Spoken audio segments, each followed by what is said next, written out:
I'm Amber from Sustainably Amber, and welcome back to your creative place for upcycling, gardening, and all things sustainable. So today we are in a little corner of my dining room, which obviously doubles as my sewing room. So today we're going to be doing a little fix-up with this 25-year-old beach bag. It's currently Friday right now, and we are going out of town on Sunday to visit my dad, and he has a pool at his house, so I want to be able to fix this up in order to take it with me. So here's a little close-up of the bag, but I wasn't sure when I remember buying this. I mean, 25 years ago was the year 2000. That was quite a ways ago, but I did look at the tag, and if I can show you here, yes, 02-00. So this was manufactured in February of 2000. It's from Old Navy.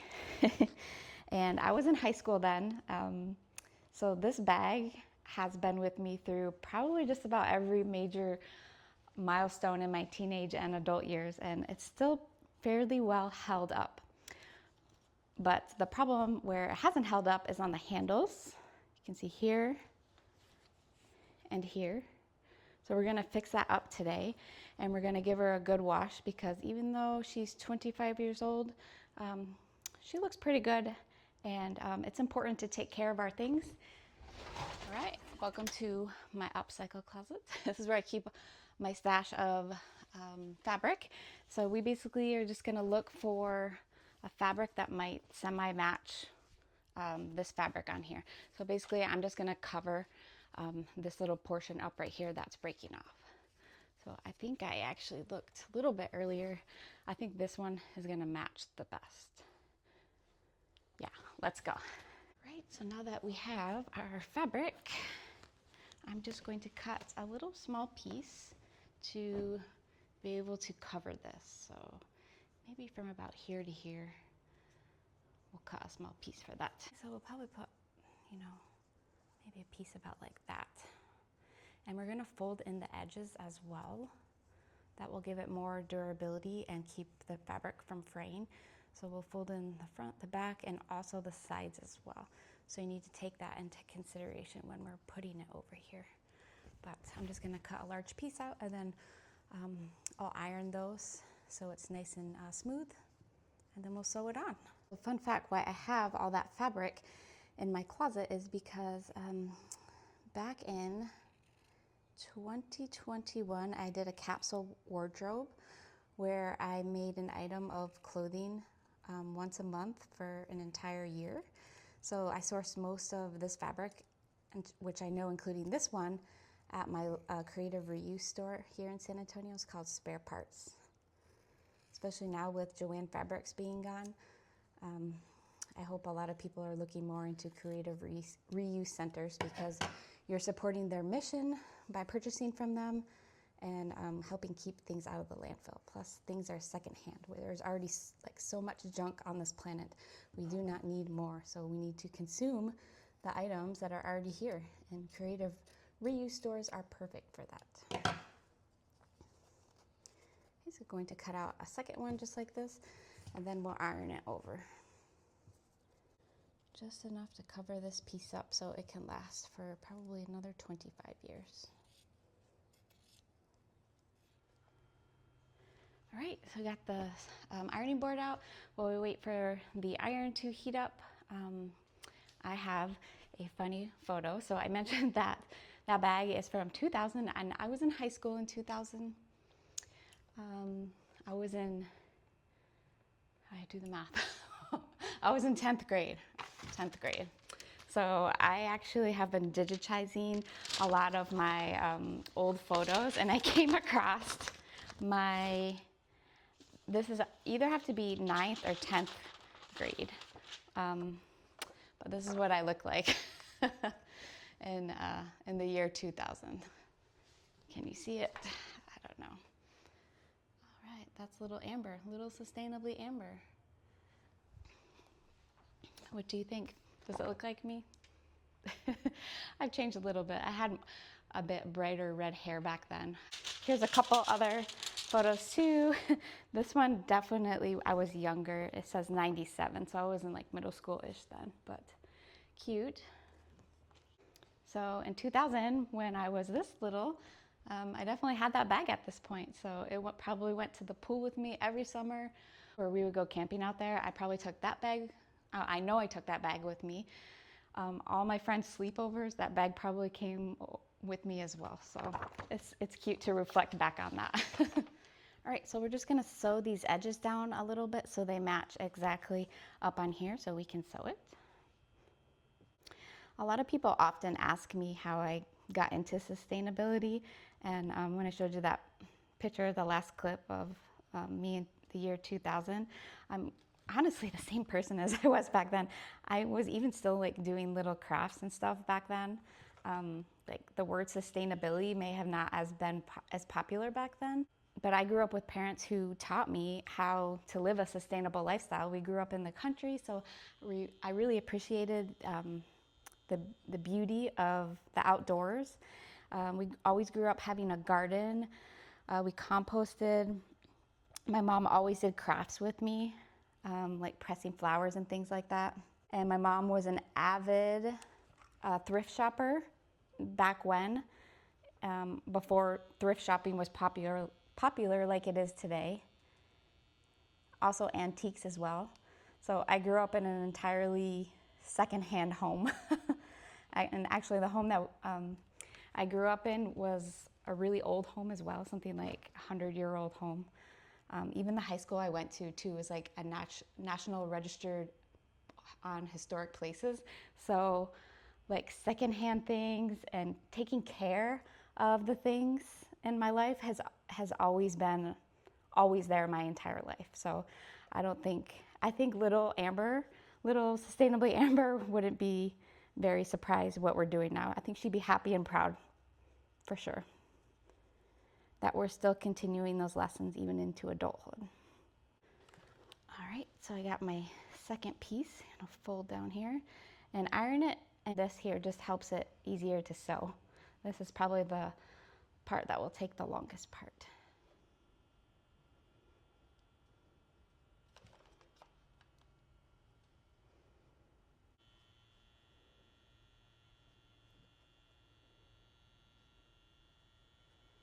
Okay, so we got our bag and we got our two matching pieces we're gonna put over there. We just need to get the sewing machine set up and find a thread that might somewhat match. And I've got my hair up already because that iron was hot. I live in San Antonio currently and it's hot here. It's always hot here. I always question all my life choices when the fall, spring, and summertime roll around. Winter's nice, but that's about it. Also, guess what score? I didn't have a bobbin with the matching thread.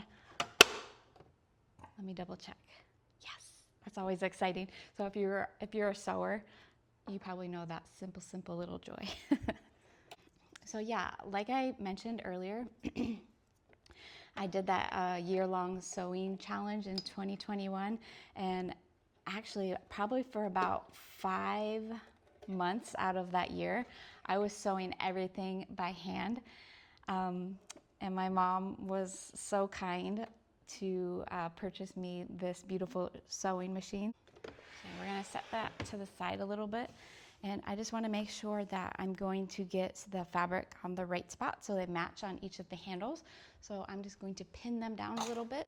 So part of the reason why I'm fixing up this tote is I did take it to the pool recently at a state park that we went to that has a pool. But this summer, those LL Bean boat and totes are trending right now. And it's so crazy that people are putting these like silly little names on them that describe themselves.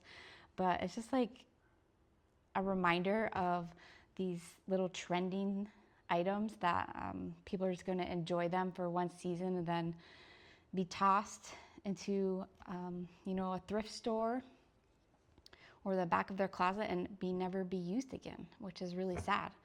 Because those LL Beans bags are actually very like quality, sturdy nice bags. They're made out of canvas, which is similar to this Old Navy one. And they've been around for decades.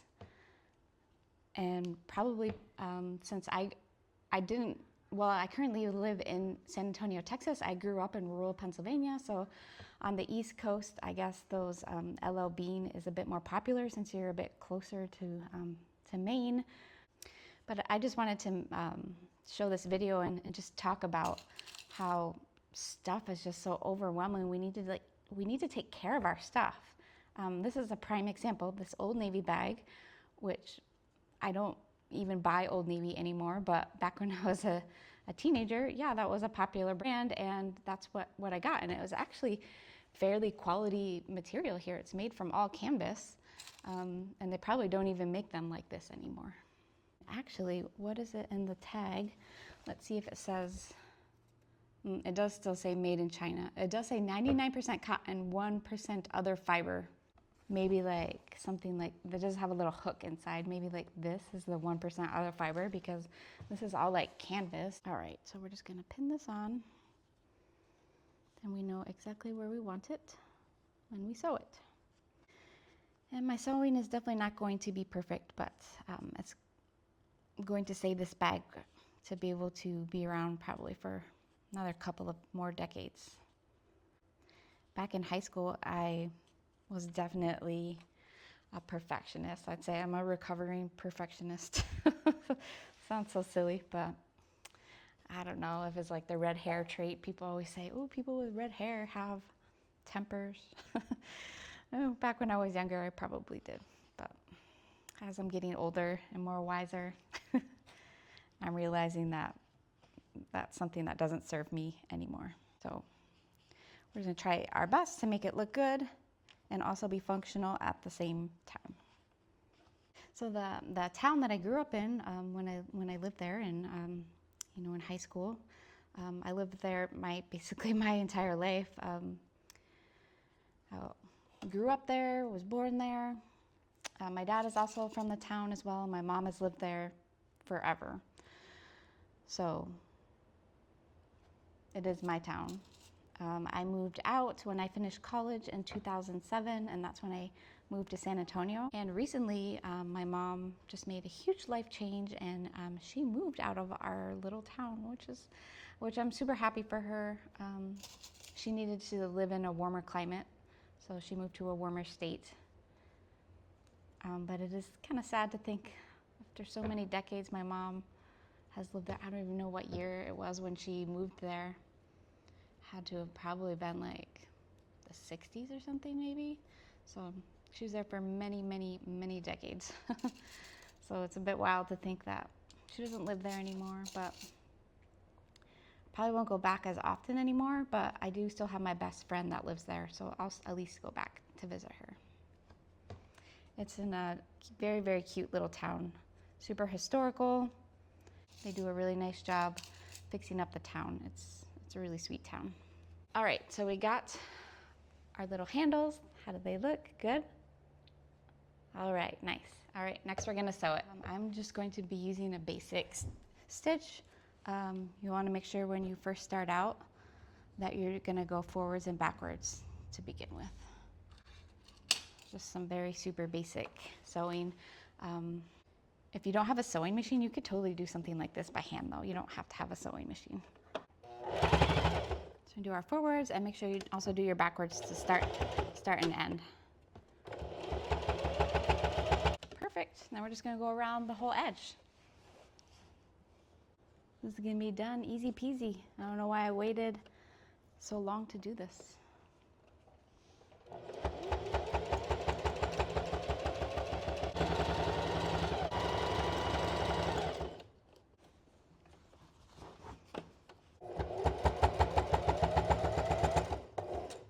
Okay, we finished our second one.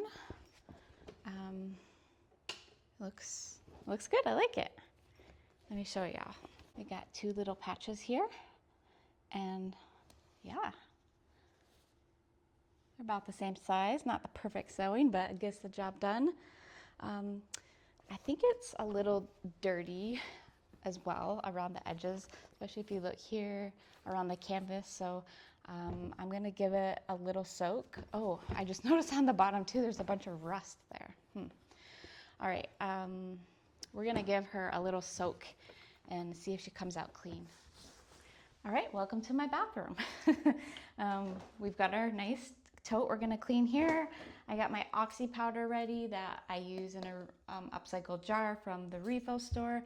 And I have this stain remover bar that I'm going to go through first and see if I can get any of these little stubborn stains out.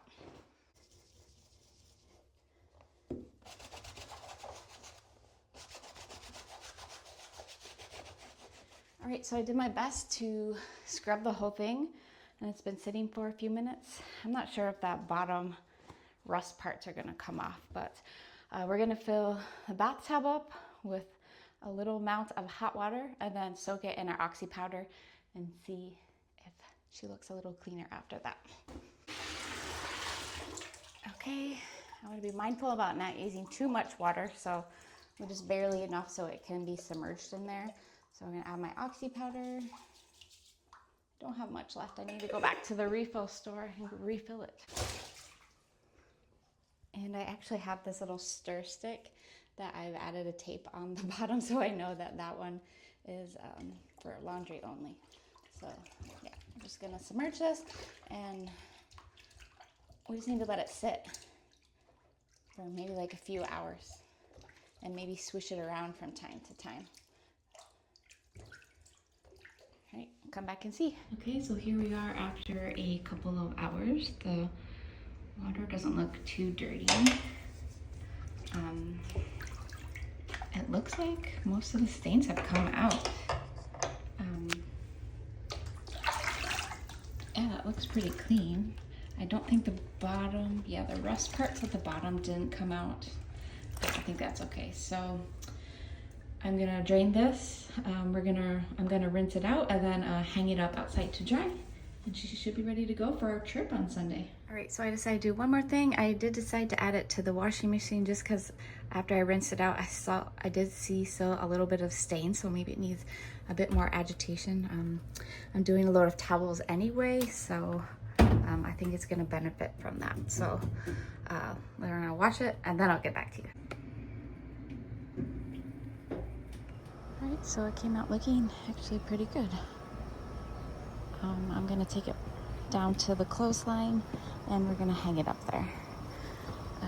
Here's my little garden as I walk down to the clothesline. These are my loofahs. Yeah, cute. I'm gonna take it down here.